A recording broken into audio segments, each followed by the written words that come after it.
بەڕێزان سڵاو بانگەشەکردنی ئازادی و دەستخستنی ماف و جێڕانەوەی شوناس و داکۆشیکردن لە ستەم و چەسانەوەی مرۆڤی کورد و ڕزگارکردنی مرۆڤی کورد لە چەسانەوە پێویستی بە ئەخلاقیاتی نەتەوەی و پلانی تۆکمە و عەقڵێکی تۆکمەی سەرکردایەتی سیاسی و ڕێگەچارەی سیاسی و استراتیژی سیاسی هەیە بۆ دۆز و پرسی کورد. لەم بەشەی بەرنامەی ڕوودا و مێژوودا بەردەوامین بۆ درێژەدان بە قسەکردن لەسەر 66 ساڵ تێپەڕین بە سەریادی شۆڕشی خەباتی چەکداری حیزبی دیموکراتی کوردستان لە ڕۆژهەڵاتی ئێران. لێرەوە دەچینە و سیاقی چەند پرسیارێک لەسەر ڕەوتی سیاسی لە ڕۆژهەڵاتی کوردستان بەوەی کە ئایا میتۆدی سیاسی و شێوازی خەباتی سیاسی حیزبی دیموکراتی کوردستان چۆن بوو و لەسەر چەند میتۆدی سیاسی کاری کردو؟ ئایا عەقڵی سەرکردایەتی سیاسی کورد چۆن توانیوێتی ڕوبەڕووی ڕوودا و هەڵوێستە سیاسیەکانی ئەو دەمی کوردستانی ڕۆژهەڵات بووێتەوە؟ هەروەها قسەکردن لەسەر دامەزراندنی کۆمار و ڕووخانی کۆمار و تیرۆرکردنی دکتۆر قاسملوو و دکتۆر سەعیدی شەرەفکەندی و هاوڕێکانی و چەندین باسی خواست و تەوەری تر. لە مەڵقەیەدا بۆ درێژدان بەم تەورانە و چەند پرسێکی تر دیسانەوە میوانداری بەڕێز کاک خالید عەزیزی سکرتێری حیزبی دیموکراتمان کردووە. کاک خالید دووبارە بەخێر بێت بۆ بەرنامەی ڕوودا و مێژوو. زۆر سپاس بۆ ئێوەش. کاک خالید پێم خۆشە بەر لە هەرشت قسە لەسەر تەوەرێکی گرنگی ئەو کاتی سیاسی حیزبی دیموکرات بکەین کە ئەویش دروستبوونی کۆمار بوو. بێگومان کۆماری مەهاباد لە 22/1946 ڕاگەیەنرێت. ڕاگەیاندنی کۆمار ڕۆژێکی پرشنگداری سیاسی بوو بۆ کورد لە پارچەکانی تر و بە تایبەتی لە ڕۆژهەڵاتی کوردستان. ئەگەر بکرێت بە وردی قسە لەسەر عمری کورتی یان زەمانجی حیزبی دیموکرات بکەیت یاخود بڵێم هۆکارەکانی ڕووخانی لەباربردنی کۆماری کوردستان لەو دەمەدا چی بوون؟ بەڵێ وەڵا بۆی کە وەڵامی ئەو پرسیارە بدەمەوە دەبێ یەکەم متالعەی ئەوە بکەین ئوسولەن لە چ کەش و هەوایەکدا کۆمار دروست بوو و ئەو فاکتۆرانەی کە بە گشتی دەستیاندا دەستی یەکتر کۆماریان دروست کرد و تەمەنی 11 مانگەی کۆماری کوردستان هەڵسەنگانێکی لێ بکەین بە دوای ئەودا هەر بە خوێندنەوە و لێکدانەوەی دەوری ئەو فاکتۆرانە لە پێکاتنی کۆمار دەتوانین تەحلیلی وە بکەین کۆمار چۆن بۆ ڕووخا بۆ ڕووخا. یەکەم کۆمار بەرهەمی ئیمکانێکی عینی بوو کە لە سەردەمی شەڕی دووەمی جەهانی بۆ کورد لە ڕۆژهەڵاتی کوردستان بە گشتی و ناوچەی موکریان و مەهاباد وەک پێتەختی کۆماری کوردستان بە تایبەتی پێکات. لەو سەردەمدا کۆمەڵێک فاکتۆر دەستیاندا دەستی یەکتر کە کۆمار دروست بێ. یەکێک لەوانە هەروەشی پێشوش جارێک ئاماژەم پێکرد ئەوەی کە پاشەوەی کە یەکێتی سۆڤێت بەشێک لە خاچی ئێرانی گرت و بەشێک لە منتەقەی موکریان یا بڵام ئەو بەشە لە کوردستانی ئێرانیش کەوتە دەستی یەکێتی سۆڤێت و لە خوارەوەش لە جنوب ئینگلیزە و منتەقانەی گر بۆ شایی دەسەڵات دروست بوو، یعنی دەسەڵاتی تاران نەما. ئەوە یەک. بەهۆی نەمانی دەسەڵاتی تاران و بیرۆکەی تەجروبەی حیزبایەتی و دروستکردنی کۆماری کوردستان وردە وردە هاتە گۆڕێ. یەکێک لە فاکتۆرەکان ئەگەر وایە ئەوە بوو کە دەسەڵاتی تاران نەما. دوایە ئەو فاکتۆرانەی کۆمەجیان کرد کە کۆمار وردە وردە دروست بکرێ و ببێ بە شتێک و ببێ بە ئەمری واقع. یەکەم ئیرادەی نوخبەگان و کۆمەڵێک لە خوێندەواران و بازاڕیان و بەشێکی بەرچاو لە خەڵکی شارەکانی منتەقەی موکریان بە تایبەت مەهاباد لەو وەختدا بوو. ئەوەش فاکتۆری کۆمەڵایەتی بوو کە بە بەراورد لەگەڵ ڕابردوو لە مەهابادی ئەو سەردەمدا ڕەنگە جەمعیەتەکەی کەمتر یا زیاتر لە 15,000 کەس باە بەرچاو بوو. فاکتۆرەکی دیکە کە کۆمەجی کرد کۆمار بکەوێتە نێو ئاڵلقەیەکی بەرینی سیاسەتی گەورە لە حەدی خۆیدا عیلاقات لەگەڵ یەکێتی سۆڤێت و هەروەها عیلاقات لەگەڵ کۆماری ئازربایجان. کۆماری ئازربایجانیش بە پایتەختی تەورێست لە منتەقەی ئازەریەکان دامەزرا بوو. ئەگەر وایە فاکتۆری یەکێتی سۆڤێت کە وردە وردە دە معادلەکەدا هاتە گۆڕێ و دوایە بوو بە دەسەڵاتێک ئەوەی کە کۆماری ئازربایجان دامەزراو ئەوەش بۆ خۆی لە تەنیشت کۆماری کوردستان یارمەتێک بوو بۆ کۆماری کوردستان ئەوەی کە دەسەڵاتی حکوومەتی تاران نەما ئەوە شەر یارمەتی پێدا و ئەقلیەتی جەمێک لە خەڵکی پێگەیشتووی شارەکانی موکریان بە تایبەت مەهاباد هەمووی ئەوانە دەستیاندا دەستی یەکتر کۆمار دامەزرا کە کۆمار دادەمەزرێ 11 مانگ تەمەنی دەبێ لە 11 مانگدا کۆمار زۆر کاری کرد کابینەی وەزیران پێک دێ ئەقلیەتی حکوومەتداری دروست دەبێ سەر کۆمار هەڵدەبژێردرێ کۆبوونەوە دەکرێ قسە لەسەر ئیدارەی وڵات دەکرێ قسە لەسەر ڕەوابەتی دیپلۆماتیک دەکرێ قسە لەسەر چارەسەری سیاسی کێشەی کورد لەگەڵ تاران دەکرێ قسە لە ئیدارەی وڵات لە پەیوەندی لەگەڵ خوێندن و دامەزرانی مەدارس و پەروەردەکردنی زمانی کوردی و مەجال دروستکردن بۆ شاعیرانی کورد و مەجال دروستکردن بۆ ژنان کە بەشدار بن لە ژیانی سیاسی و لە تەنیشت ئەوانەدا دروستکردنی یەکێتی لاوان یعنی لە ماوەی 11 مانگ ئەقلیەتی کۆمار و بەڕێوەبەری کۆمار و بە تایبەت شخصی پێشەوا قازی محەممەد تۆ لەگەڵ 66 ساڵ پێش ئەوڕۆ لەو سەردەمدا هەڵی سنجێنی ڕاستەکەی بربەرین بوو وەسیع بوو کۆمار کە بەو جۆرە حکوومەت دەکا بێ مشکلە نەبوو لە نێو خۆیدا یەکەم هەروەچی ئاماژەم پێکرد شاری مەهاباد جەمعیەتی دەوروبەری 15,000 تەنانەت کەمتریش بووە عەشایرەکان لە کۆمەڵگایەکی عەشیرەتی لە کۆمەڵگایەکدا کە نە خوێندەواری زۆر بۆ خوێندەواری زۆر کەم بووە لە کۆمەڵگایەکدا کە شارستانیت ئێستا پەرێنەستاندۆ نەهادینە نەبووە تەبیعەتەن ئاسان نیە ئەقلیەتی حکوومەتی کۆماری کوردستان وا بە ئاسانی بچێتە نێو کۆمەڵانی خەڵک بۆیە عەشیرەتەکان و سەرۆک عەشیرەتەکان دەبا بە پێکاتنێک لەگەڵ کۆماری کوردستان یاوەی کە شخصی قازی محەممەد بە دیپلۆماسی خۆی و بە درایەت و ئەقلیەتی خۆی ئەو خەڵکە بەتایبەت سەرۆک عەشیرەکان ڕابگرێ کاتێک یەکێتی سۆڤیەت لەگەڵ ئێران پێک دێ وردە وردە بەرژەوەندی سۆڤیەت و ئێران واتە مۆسکۆ و تاران دێتە گۆڕێ بەرژەوەندی کۆمار کەم دەبێتەوە بە دوای ئەودا دەوڵەتی تاران لە فکری دامەزرانەوەی دەسەڵاتی خۆی دەکا کە پێشوو نەماوە ئەو دوو ئامیلە دەستیاندا دەستی یەکتر کە کار بکەن کە یەکێتی سۆڤیەت پاشەکشەیەک دەکا تاران لە فکری جێبەجێکردنەوەی دەسەڵاتی خۆیدا دەبێت بە شێوازی جۆراوجۆر تێدەکۆشێ لەگەڵ سەرۆک عەشیرەتەکان پەیوەندی بگرێ لەگەڵ فێئۆدالەکان پەیوەندی بگرێ سەرۆک عەشیرەتەکان و فێئۆدالەکان کە پێشوو بەشێکیان لە کۆماردابوونەوە یا بەشێکیان بە دوودڵی لە کۆماردابوونەوە تەنانەت بەشێک کە لە ناوچەی کۆماریش بوونە لە ژێرەوە هێندێکیان پەیوەندیان لەگەڵ حکوومەتی تاران بووە ئەنی ئاڵقەی زەعیفی کۆمار کە خەتا لە بڕێوەبەرانی کۆمار نەبووە خەتا لە معادلاتی منتەقەکە بووە خەتا لە کۆمەڵگای کوردی ئەو سەردەم بۆ ئاڵقەی زەعیفەکەی ئەوە بووە کە هێندێک لەو سەرۆک عەشیرەت و لە فێئۆدالەکان لە ژێرەوە پەیوەندیان لەگەڵ حکوومەتی تاران بوو وەفادار نەبوونە بە کۆمار قازی محەممەدش لە کەش و هەوایش ئاوادا ئەرتەشێکی منەزەمی نییە پەروەردەکراوی نییە تەنیا بەشێکی بەرچاو لەگەڵ ئەو هێزە نظامیە پێشمەرگەیە بوون کە لەگەڵ مەرحومی بارزانی هاتبوونەوەیە تەبیعەتەن لە خانەی کێشەی نظامی لەگەڵ تاراندا کۆمار نەیدەتوانی شەڕ بکە ئەوە تەوازونی دەسەڵاتی نیزامی یا عەشایری یا دەسەڵاتی سیاسی لە کوردستان بوو کاتێک حکوومەتی تاران بڕیار دەدا کە وردە وردە منتەقانە بگرێتەوە لە ئازربایجان ڕادەست پێ دەکات لە ئازربایجان مقاومەتێک دەکرێت ئازربایجان بە عیلەتەوەی کە شارستانیەتەکەی پێشکەوتووتر بوو لە کورد شاری گەورەیان هەبوو تەنانەت سەنعەت و تەکنۆلۆژی و خوێندەواری لەسەرەوەتر بوو کۆماری ئازربایجان خەڵکێکی شارەزای زۆرتری تێدا بوو کە لە کۆماری کوردستاندا کەمتر بوو بەڵام کاتێک کۆماری ئازربایجان تێک دەشتێ ئیدی وردە وردە مەوقعیەتی کۆماری کوردستانی زەعیف دەبێت کاتێک ئەوانی دی مقاومەتێکی ئەوتۆ ناکەن تەبیعەتەن لە کۆماری کوردستاندا مقاومەتەکە زەعیفترش دەبێت جا ئەگەر وایە ئەو فاکتۆرانەی کە وەک ئیمکانی عینی دەستیاندا دەستی یەک و کۆماری کوردستانیان دروست کرد هەر ئەو فاکتۆرانەش بوون بەهۆی ئەوە کە زەمینە خۆشکەن کۆماری کوردستان بڕۆخێن جا لە فاکتۆری سۆڤیەت ڕوخانی حکوومەتی ئازربایجان ئەوەی کە دەسەڵات دێتەوە لەوێ دەمێنێتەوە ئەوەی کە عەشیرەتەکان بە تەواوی ئەو ڕوحە نەتەوەییە بە قووەتە متحیدا نەبوو کە پسنە نێو کۆمار و قووەتێکی دیکەی پێ بدەن ئەوانە لەسەرێک بوون بەهۆی ئەوە کە کۆمار نەتوانێت لە مقابل دەوڵەتی ئێرانی وەختدا خۆڕە بگرێ و ڕوخە بەڵێ ببورە کاک خالید من مەبەستمە ورتر ئێمە قسە لەسەر ئەو دۆخە سیاسی ئەو کات بکەین و ڕوخانی کۆمار بکەین و هۆکارەکانی پشت ڕوخانی کۆمار بەداخەوە هەمیشە سەرکردایەتی سیاسی کورد سەرکردایەتی عقلی سەرکردایەتی سیاسی کورد هەمیشە بۆ خۆ دەرباسکردن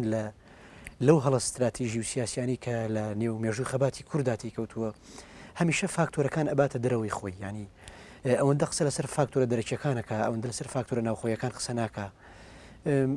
با بڵێن بە جۆرێک لە جۆرەکان جورئەتی ئەوەی نییە کە ڕخنە لە خۆی بگرێت من پێم خۆشە تۆ لەو تێڕوانینەوە قسە لەسەر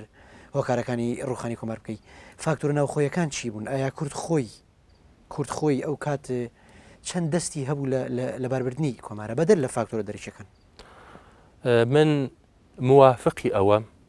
کە لە نێو ئێمە خەڵکی سیاسیدا کاتێک باسی ڕابردوو دەکرێ هەموو عیلەت و مەعلولەکانی ئەوەی کە کورد نەبووە بە دەوڵەت وەک نەتەوە ڕزگار نەبووە نەبینەوە ئەو خانەیە بیبینەوە نێو تێئۆری تەوتەئە کە بەڵێەوە عاملی دەرەچی بۆ هەمیشە لە ژیانی دواتری حزبی دموکراتدا کە دوایەوە کە کۆمار دەڕوخێ و کودێتای مصدق ئەو سەردەم کە لە دژی مصدق کرا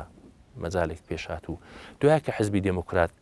ژیانی سیاسی دەبێ و وەک حزب دێتە گۆڕێ و لەگەڵ کێشەکانی ئێران و خۆی و ناوچەکە ڕوبەڕوو دەبێتەوە لە 40 ساڵی ئەخیردا من دەکرێت لەوێدا بڵم لێکدانەوەی بکەین کۆمەڵێک ڕەخنە و گلەی و گازندا لەسەر ڕێبەرایەتی حزبی دموکرات هەیە لە وەختەوە بەڵام ئەگە تۆ بچی تەحلیلی کۆمار بکەی زۆر بە زەحمەت شتت زۆر وەگیر دەکەوێت کە ئەوەی کە بە شێوەی ئێستا تۆ 10 ساڵ پێش ئێستا 20 ساڵ پێش ئێستا 30 ساڵ پێش ئێستای ڕێبەری حزبی دموکرات نەقد دەکەی بتوانی ئەوان ئاوان نەقد بکەی من هۆیەکانم ئاماژە پێکرد ماوەیەکی زۆر کەم بوو کۆمەڵێک مەوزوعات و فاکتۆر هات نەگۆڕێ کۆمەڵی ژێکاف بەرەو ئەوە دەچێت حزبی دموکرات دادەمەزرێ حزبی دموکرات 106 ڕۆژ دوای دامەزرانی خۆی کۆماری کوردستان دروست دەکا زۆر شت بە پەلە هات و ڕۆیشت لەو ماوەیەدا کە ئەو بە پەلەبوونی ئەوانە ڕەنگە بە لەحازی ئەزمون و ئامادەجی سازماندەهی و خەڵک هوشیارکردنەوە و خەڵک دەخالت پێدان شتێکی لەوە زیاتری بۆ نەکردایە ئەوەی کە بڵین ڕەخنەیەک لە کۆمار بگیرێ ڕەخنەیەک لە ڕێبەری کۆمار بگیرێ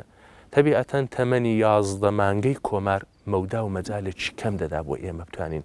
بەڕاستیش زۆری تەحلیل بکەین و تەمەنی 106 ڕۆژ بینی دامەزرانی حزبی دموکرات تا دامەزرانی کۆماری کوردستان ئەویش زۆر کەمە بۆ تەحلیل و هەڵسەنگاندن بۆیە کۆماری کوردستان و شخصی پێشەوا قازی محەممەد کاتێک نەقد دەکرێن و تەحلیل بکرێن کە زۆر دروستە و تەبیعیە تەحلیلیش بکرێن و نەقدیش بکرێن ئەگە پێویست بوو ڕەخنەشی لێ بگیرێ ئەوە لە کەسایەتی پێشەوا و لە مەوقعیەتی نەتەوایەتی سیاسی کۆمار کەم ناکاتەوە بەڵکە کۆمەک دەکات بە نەسلی داهات و دەرسی لێوەربگرێ بەڵام بەڕاستیش ڕەنگە مێژوو نووسەکان بە دیدێکی دیکە پستە نێو تەحلیلی ئەوە من وە کەسایەتێکی سیاسی حزبی دموکرات لە پەنجەرەیەکی دیکەوە نەقدی بکەم بەڵام گەورەترین گرفت نەبوونی یەکێتی بووە کە و گرفتەی ئێستاش هەر لە گۆڕێدا هەیە گرفتێک کە ئەو وەخت 66 ساڵ پێش ئێستا و بڵام 65 ساڵ دوای دامەزراندنی کۆمار لە گۆڕێدا بۆ ئێمە ئێستا لەگەڵ ئەو گرفتە ڕوبەڕووینە ئەگەر ئەو وەختی سەرۆک عەشیرەتەکان و فێئودالەکانی کوردستان و چوزانم لە شارەکانی دیکەی کوردستانیش ئەو ڕوحی هەبایە و زۆرتر بەدەنگ کۆمار و بەدەنگ پێشەوای کورد قازی محەممەد هاتپان دڵنیام کۆمەجی دەکرد بە قازی محەممەد کە خوێندنەوەیەشی دیکەش بکە خۆی لە مەوقعێتێکی دیکەدا بینە جا ڕەخنەیە کە من دەکرێت ئاراستەی ئەو سەردەمی بکەم ئەوەیە کە یەکەم نەبوونی ئەو وەحدەت و یەکێتی ئەوەی کە بەشێک لەوانەیە کە لەگەڵ کۆماردابوون بە زاهیر دوای پشتیان لە کۆمار کرد و ئەوە هۆیەکی دیکە بوو هۆیەکیش نەختی کۆمەلگایە کۆمەلگا ئێمە ناتوان شتێکی لەگەڵ بکەین کۆمەلگای ئەو وەخت نەخوێندەوار و دواکەوت و عەشیرەتی و تایفەیی بەڵام ئەو مەوردەیان کە کۆمەلگای ئەو وەختوا بوو کۆمەلگای ئێستاوانیە ئەو عامیلیان ئێستا لە گۆڕێدانی ئەوە ناتوانین وەک پاساو بێنینەوە بۆ تەحلیلی شتەکە مشتەبای برزووی لە کتێبی بارودۆخی سیاسی کوردستان لە ساڵی 1970 بۆ 1946 هەندێک هۆکاری جیاواز لەوەی کە ئێستا جەنابتان باسیەکەن باسەکە لەسەر ڕوخانی کۆمار ئەو پێی وایە یەکێک لە هۆکارە سەرەکیەکانی پشت ڕوخانی کۆمار و لە بەربردنی کۆماری کوردستان نزیکبوونەوەی حیزبی دیموکراتی کوردستان بووە لە یەکێتی سۆڤێت و هەڵچنینی هیوا بووە لەسەر بنەمای سیاسی سۆڤێت پاشان پێوەیە کە ئەوان نەیانتوانیوە بەرگریشی هەمەلایەن لەو خەڵک کۆمەڵانی خەڵکە ڕێک بخەن. اینجا لێکرازانی چارەنووسی ئێران و بەستنەوەی بە دیموکرات و تێکەڵکردنی مەسلەی کورد بە سیاست و ئاڵۆزی شاراوەی جیهانی کە ئیمپریالیزمی ئینگلیزی و ئەو کات یەکێتی سۆڤێت بووە، ئەڵێ ئەو پێی وایە کە ئەمانە هۆکاری سەرەکی بوون لە پشتی ئەو ڕوخانی کۆمارەوە لە بەربردنی کۆمارەوە. تۆ سەبارەت بەمە چی ئەڵێ؟ ئەو درێژە ئەدات بۆی کە هەتا ئەڵێ لە هەمووی سەمەرەتر ئەوە بۆ کە پاش 3 ساڵ لە ڕوخانی کۆماریش حیزبی توودە خۆپشاندانیان کردو بۆی کە ئێران نەوت با بە سۆڤێت، داوایان کردووە کە دیسانەوە تێ هەڵچوونەتەوە لەگەڵ سۆڤێتە لە پاش 3 ساڵ لە باربردنی کۆماریش. پێدوانیە ئەم خوێنەوە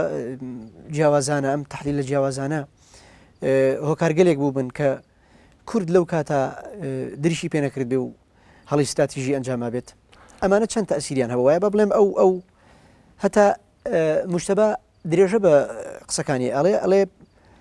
کیانووری خۆی کە یەکێک بۆ لە بەرپرسە باڵەکانی حیزبی توودە لە ڕۆژگارێکا پەشیمانە بێتەوە لێ بەڕاستی ئێمە هەڵەیەکی گەورەمان کرد لەسەرەوەی کە پێداگریمان لەسەر پەیوەندیەکانمان لەگەڵ یەکێتی سۆڤێت و پێداگریمان لەسەر پێدانی نەوت ئەکرد لەلایەن ئێرانەوە بە سۆڤێت. تۆ لەم بارەیەوە چی ئەڵێ؟ ئەم تێڕۆنانی مشتەبە تا چەند ڕازگۆیانن تا چەند بێلایەنانن؟ لە شکلی عام و کولیەکەیدا دەکرێت هەڵسەنگانێک بێ هێندێک حەقیقەتی تێدایە. من ئاماژەم بەوە کرد کە هۆی سەرەکی ئەوەی کە ئەو ئیمکانە عینیە بۆ کورد لە کوردستانی ئێران هەڵکەوت و کۆماری کوردستان دامەزرا ئەوە بوو دەسەڵاتی تاران لەو ناوچەیە نەما و دەسەڵاتی سۆڤێتی هاتە پێشە. ئەوە ئەسەر هۆی سەرەکی بوو. مادام دوایە دەسەڵاتی سۆڤێت نامێنیە و دەسەڵاتی تاران دێتەوە گۆڕێ، تەبیعی کۆمار ناتوانێت بەو شێوە بمێنێ. ئیمکانی عینی یەکەم جار نەبوو لە مێژووی کووردا هەلێک دەڕەخسێنی و دەقۆسرێتەوە. وەگەرە ئەو ئیمکانە هەڵوە شاباوە ڕەنگە دەستکەوتەکەش لە بین چووبە ساڵی 1991 لە کوردستانی عێراق هەلومەرجێک دێتە پێشێ دوای شەڕی کوێیت کۆمەلگای نێودەوڵەتی زوونێک دادنیە بۆ حکوومەتی عێراق کە لەو منتەقەیە حەقینێ بجوڵێتەوە. خەلەئی دەسەڵات دروست دەبێ. لە خەلەئی دەسەڵات لە کوردستانی عێراق وەی کە سەدام حوسێن نایەتەوە دەسەڵاتی کوردی دروست دەبێ. ئەگەر ئەو پشتیوانە نێودەوڵەتیە نەبوایە و تەحوداتی نێودەوڵەتی و ئەرتەشی ئەمریکا نەبایە قەتحەن دەوڵەتی سەدام حوسێن دەیتوانی بێتەوە کوردستان. مەبەستم ئەوەیە ئەو ئیمکانە عینیانە کە دروست دەبن بەشێکیان بەرهەمی ڕەخسانی کەش و هەوایەکە. دوایە ئەقڵیەتی ڕێبەری کورد ئەوەیە چۆن لەو ئیمکانە عینی ئیستفادە بکە. دێینەوە ساڵی 1991 لە کوردستانی عێراق زۆر دوای کۆمار ئەقڵیەتی کورد خڕ دەبێتەوە دادەنیشێ قسەی لێ دەکا تێکەڵاو بەم تەحوداتی نێودەوڵەتی دەکا لە سەریان دەکا بە ماڵ کە حکوومەتی عێراق نێتەوە وردە ئەو بنەمایە دادەمەزرێنێ موەسساتی حکوومەتی خۆی دادەمەزرێنێ. بەڵام لە سەردەمی کۆماردا ئەو مەجالە دروست نەبوو. دروست نەبوونەکەی یەکێکیان ئەوە بوو قەزری کۆمار لە ئاستی عیلاقاتی نێودەوڵەتی مەحدود بووەوە بە سۆڤێت ئەویش لە کاناڵی باکۆی ئازەربایجانەوە تا ڕادەیەک تاران و حکوومەتی ئازەربایجان لەوە نەترازا کە دوایە عیلاقاتێک بینی مۆسکۆ و تاران دروست دەبێ قسە لەسەر دوای شەڕ و کێشە دەکەن مەسەلەی کوردیش بێتە نێو ئەوە. بۆیە تەزمینی نێودەوڵەتی بۆ دروست نەبوو. لە منتەقەیەکی بچووکی دیپلۆماتیکی بەرژەوەندی ناوچەیدا ماوە و بەڕاحەتی لەو خانەیەدا کۆماریدی نەبوو بە مەوزوع و بێ پشتیوانە ماوە. من پێم وایە یەکێک لە هۆی سەرێکچەکانی ئەوە بووە. کەواتە توانین بڵین ڕووسەکان و یەکێتی سۆڤێتی ئەو کات بەڕواڵەت لەگەڵ چینی زەحمەتکێش و چینی هێژار و چەساوا بوون. ئەوەندەی کە تاکتیکی سیاسی و پاشان پشتیان لە کورد کرد و کۆمارە و دەردەچوو کە بینیمان. ئەوەی مەربوط بە چینی هەژار و زەحمەت کێشە ڕەنگە مەوزوعێکی دیکە بێت چۆنیان تەعامل کردووە لە وڵاتی خۆیانە لە دەرەوە، بەڵام لە پەیوەندی لەگەڵ کۆماری کوردستاندا ئەوان بە دوای بەرژەوەندی خۆیاندا گەڕاون. بەرژەوەندەکە چ بوو؟ لەو سەردەمدا ئەوە بوو دەسەڵاتی تاران زەعیف بێ، لەو منتەقە دەسەڵاتی نەبێ و وردە وردە پێشوازەشیش لەوان کرا دوایش کە شتەکە دەگۆڕدرێ دیسان بە دوای بەرژەوەندی خۆیاندا دەگەڕێنەوە. ئەنی من جارێک کەش ئاماژەم پێکرد کاک فەیسەل ئەویش ئەوەیە لە عیلاقە بینی دەوڵەتاندا بە تایبەت زلهێزەکاندا هەمیشە بەرژەوەندیە تەعینی تاکتیک لە استراتیژەکەیاندا دەکا. جاگە تۆ ژەوەندە بەدەسەڵات بووی و هاتێ گۆڕێ ڕەنگە ئەو وەختە بەرژەوەندێکە بڕێک دوولایە نەبیە. باشکە خالید من پێم خۆشە پێداگری زیاتر بکەین لەسەر عەقڵی سیاسی سەرکردایەتی کورد لە دەوترێ بزوتنەوەی ناسیۆنالیزمی کوردی هەمیشە داوای سربەخۆیی نەکردو ئەوەندەی کە ویستوێتی وە کوردێکی ئێرانی وە کوردێکی عێراقی وە کوردێکی تورکیایی دەربکەوێت. بە بڕوای تۆ ئایا ئەمە تۆخکردنەوەی ئەو سنوورە دەستکردانە نییە کە نارانی کورد بە زۆر و بە زەبری هێز سەپاندویانە بەسەر ئێمە؟ بۆچی ئێمە کەمتر ینی پێداگری لەسەر سربەخۆبوونی خۆمانەکەین وە کورد ئەوەندەی کەمە بەسمانەوە کوردێکی ئێرانی یا عێراقی دەربکەوین؟ ئەمە لە عەقڵی سەرکردایەتی سیاسیە چۆن بینیتەوە؟ ئەگە تۆ چاو لە ڕەوتی گەشەی شعوری سیاسی سەرکردایەتی کورد بکەی ئەگە بڵێن سەردەمایەک عەقڵیەتی ناسیۆنالیزمی کورد لە ئەدەبیات و لە شێعر و لای شێخەکان و سوزانم لای شاعیرەکان خۆی دەنواند و وردە وردە هات و تا خۆی بوون و هیوا و کۆمەڵی ژێکاف و تەنانەت پێشتر جم و جۆڵ لەو منتەقانە بووە دوای دێتە نێو عەقڵیەتی حیزبی دموکرات و حزب لە پارچەکانی دیکەش. ڕۆژ بە ڕۆژ دەبینین کە دەگەیە سەر ڕێگا حەلی سیاسی ئەو حەلە کە قەزدی کورد لە هەر پارچەیەک لە وڵاتەدا جێبەجێ بکرێ زۆرتر دەبێ بە ئەمری واقع. من دەکرێ بڵەمەوە لە ئێران وای لێ هات، لە عێراق هەروای لێ هاتووە، لە تورکیەش تا ڕادەیەکی زۆر وای لێ هاتووە، لە سووریەش هەر ئەوە. لە تەنیشت ئەو بۆچوونەکە ئاوا ڕێگا حەلە سیاسەکە دەبینیە هەمیشە بۆچوونێک هەبووە کە گلەی لەو بۆچوونە کردووە کە ئێمە بۆ باسی سربەخۆی کوردستان ناکەین، بۆ باسیوە ناکەین کە کوردستان یەک بگرێتەوە دەوڵەتی کوردی دابمەزرێ. نەفسی ئەو بۆچوونە لە تەنیشت ئەوەدا یا ئەو ئینتقاد و لێکدانەوەیە کۆمەک دەکابەوەی کە سەحنەی سیاسی کورد دەوڵەمەند بێ.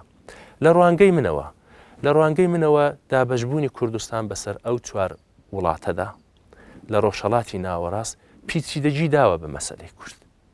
ئەگە کورد تەنیا لە وڵاتێک بایە وەک ئێران، عێراق یا سووریا ڕاحەتتر مشکلەکەی چارەسەر دەبوو. ڕەنگ بوو ئێستا توانی بای دەوڵەتی خۆشی دروست بکە. بەڵام تەبیعەتی دابەشبوونەکە بۆتە هۆی ئەوەکە ئەو نەتەوەیە لە عەقڵیەت و بۆچوون و ڕێگا چارەکانیشدا مەجبور بێت دابەش بێ بە حەلەکە. لە ڕوانگەی خۆمەوە ئەوەی کە کاتی خۆی تەنانەت لە کۆماری کوردستاندا و بەحسانە زۆر بووە بۆچوونی وا هەبوو کە لە چۆنیەتی حەلی مەسئلەکە پێی وا بۆ دەبێت ئیدامەی سیاسەتی پێشوو بوو بۆچوونێکیش ئەوە بوو کە چۆن ڕێگا چارەکە لە ئێراندا ببیندرێتەوە. من ئەوە دای دەنێم کە عەقڵیەتی سیاسی کورد کە لە ڕێگا چارەدا دەگەڕێ زۆرتر لە حەولی وەدا هەیە عەمەلیترین و ئیمکان ئەو ڕێگایی کە زۆرتر ئیمکان پەزیرە بە دوای ئەوەدا بگەڕێ. جیاوازێک بینی سیاسەت مەدارەکان و ئەوانەی کە کاری فکری و کاری تئۆری دەکەن یا کاری بیرسازی دەکەن، کاری نەتەوە سازی دەکەن بە نووسین و نەقد و لێکدانەوە ئەوەیە سیاسەت مەدار یا حیزبێکی سیاسی دەبێ وڵامی ئەو پرسیارە ئەمەلیانە بداتەوە کە لە کۆمەلگاکەدا زۆرتر مەترەها. من لەوەیدا دەبینم و بەشێکی دیکەش دەگە تۆ کوتت کورد بەسەر چوار وڵاتدادا بەش کراوە لە ڕۆژهەڵاتی نێوەڕاست یعنی مەوزوعەکە چوار وڵات دێنێتە نێو گەمەکە و ئەو چوار وڵاتەش عیلاقات و پەیوەندیان بە هێندێک وڵاتی دیکە هەیە کە زلهێزن ئەوانیش دێنە نێو گەمەکە لە حاڵەتێکی وادا بەرژەوەندێکی ئابووری زۆر دێتە گۆڕێ مەسەلەی ئەمنیەتێکی زۆر دێتە گۆڕێ هەمووی ئەوانە دەست دەدەن بە دەستی یەکتر کە خوێندنەوەکە ئەوە بێ ئەو ڕێگا حەلە کەم زەرەرترە یا ئەو ڕێگا حەلە ڕێگا خۆش دەکا و بەستەر دروست دەکا کە کۆمەڵگای کوردی لە داهاتوودا بتوانێت ئاوردانەوەیەکی دیکە بەسەر چارەسەری قەزێکی خۆی بکاتەوە. دەوترێت ڕێبەرایەتی حیزبەکان بێپڕۆژەن و هەمیشە بەلاوازی یەکتری دووبارەیەکەنەوە بۆ نمونە دکتۆر قاسم لودێت قازی محەممەد دووبارەیەکاتەوە لەم بارەوە چی ئەڵێن؟ کامەیان باش لە پرسیارەکە تێنەگەیشتم. دەوترێت ڕێبەرایەتی حیزبە کوردیەکان زۆربەی کات بێپڕۆژە و بێپلان و بێفکرن ئەوەندەی سەرگەرمی دووبارەکردنەوەی یەکترن ئەوەندە پلان و استراتیژی دوورمەودایان نییە. بۆ نمونە قاسم لودێت قازی محەممەد بەلاوازی دووبارەیەکاتەوە بە چ شێوەیەک بەلاوازی دووبارەیەکاتەوە پرسیارەکە ئەمەیە ئایا تۆ پێت وایە ئەوەی کە ڕۆژگارێک لە فکری قازی محەممەدا بوو بێت ئێستا لەسەر وەختی دکتۆر قاسم لووە فرامۆژ نەکرابێت دووبارە نەکرابێتەوە بە لاوازی چۆن مەسەرەن چۆن بەراوردێک لە نێوان پرۆژەی عقلی سەرکردایەتە سیاسیەکان لە قۆناغە جیاوازەکان ئاکەیت ئەگەر چاو لە حزبێکی سیاسی یا کەسایەتێکی سیاسی بکەیت تەبیعەتەن دەبێت بە جۆرەی پێداویست و گەشە و ئاڵوگۆڕ و نیاز لە کۆمەلگادا سیاست بگێڕێ هەروایە دیسا لە دنیای ئەو ڕۆژوای لاتۆ لە وڵاتانی ئوروپایی حزبی وا هەیە ئەو ساڵ سیاست و بۆچوونێکی بۆی کە دەنجی خەڵک بەرەو خۆی بکێشێ ساڵێک کە بۆچوونێکی دیکە هەیە ئەگە تو هەمووان لە تەنیژ یەک دابنی ئاوالەیە ینی ئەو هەورازوونی شیوانە زۆر تەبیعەتیدا بەڵام بەنسبەت سەردەمی کۆمار و ئەوەی کە دواتر دکتۆر قاسم و بڵین بە شێوەیەکی لاوااستر یا شێوەیەکی جیا بەو شێوەی جەنابەت هێنایە گۆڕێ من پێم خۆشە ئاماژە بە چەند شت بکەم بگورە مامۆستاجان ئەگەر بکرێت دوای ئەو ناوبڕە ئاماژە بە قوتانە بکەیت بەرەزان ناوبڕێک و ئەگرێنەوە بەلاتەن